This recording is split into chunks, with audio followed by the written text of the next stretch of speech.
door slid open. I wrenched the respirator mask from my face and tossed it aside, slowly stepping out. I shook fluid from my limbs, shivering. A medic wrapped a heat-preserving aluminum blanket around me. Another reached for the biometric dog tags from around my neck, scanning them. "Successful extraction, Captain," he said. "Well done." My arms and legs ached dully. There were 3 red abrasions across my chest, stigmatic wounds caused by the Krell assault. Inflamed welts and whip-like abrasions also marked my limbs, reminding me of the punishment my sim had suffered. I probed my chest with numb fingers, almost expecting to find stinger spines stuck there. My ears still rang with the shrieks of the dying Krell. All that had happened was a reality. Just not a reality for me. At least not physically. I was in the Simulant Operations Center of the Liberty Point. As far as the eye could see, the chamber was crammed with identical bays, each housing a squad of troopers operating simulants on missions out in the quarantine zone. Around me, my squad were similarly mounted in simulator tanks.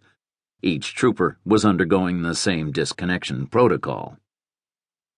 "Nice work, people," I managed. I spoke with the slur of a day-long drunk, like my body wasn't my own. I took in my crew. They looked like paler imitations of their simulants. Or maybe the simulants looked like improved versions of the squad. They were athletic-bodied, but with determined, disciplined physiques rather than the over-muscled stature of bodybuilders. They were all dedicated, honed troopers, mentally and physically. But we were not regular soldiers.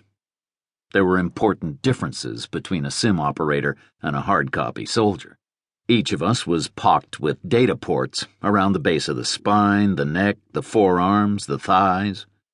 Those allowed connection between the simulator and our physical bodies.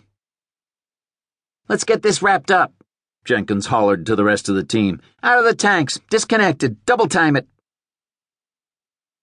Although she tried hard not to show it, she looked good. She had a small, trim body, dark hair bobbed for ease inside the simulators. At 30-odd standard years, Jenkins was a 10-year Army vet and gave no hint of embarrassment at standing naked among a group of male soldiers.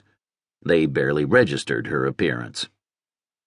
"Yes, ma'am," Kaminsky parroted. "Fuck off, Ski. I'm a volunteer just like the rest of you." Jenkins shook her hair dry. "Save that ma'am shit until I get the promotion." "Yeah, Kaminsky," Blake said. "How many years are you going to do as a PFC?" "I'm not listening," Kaminsky said. He stumbled out of his tank. He ran a hand over his buzz-cut hair. He was only 32 standard years, but he wore it short because he was receding. He'd spent most of his military career as a private, had been busted back to the ranks so many times I'd lost count. Kaminsky's torso was covered in tattoos, from a stylized phoenix to a leering Grim Reaper. Resurrection imagery, death and rebirth, something that only sim operators got to experience. Across his shoulder blades, the newest addition to this flesh tapestry read, "Fish Food," in cursive text. He had acquired that particular marking after a night of hard drinking and a dare from Jenkins, which Kaminsky had evidently lost. He grinned inanely, pointing out a phantom injury on his head. "Hey, Jenkins," he said, "would it kill you to set the charges faster next time? Could have saved me a whole lot of pain from the fish heads." "Whatever, Ski," Jenkins said. "At least they went for your head. There's not much in there you'd miss." Martinez laughed. "Corporal's got your number." The sixth member of my team hadn't taken it so well. Olson was particularly shaken by the ordeal. The physical and mental disconnection between the simulant and operator wasn't a pleasant experience, and he hadn't been trained for it. That was why they only sent sim operators into the field. Not everyone could do this. Olson's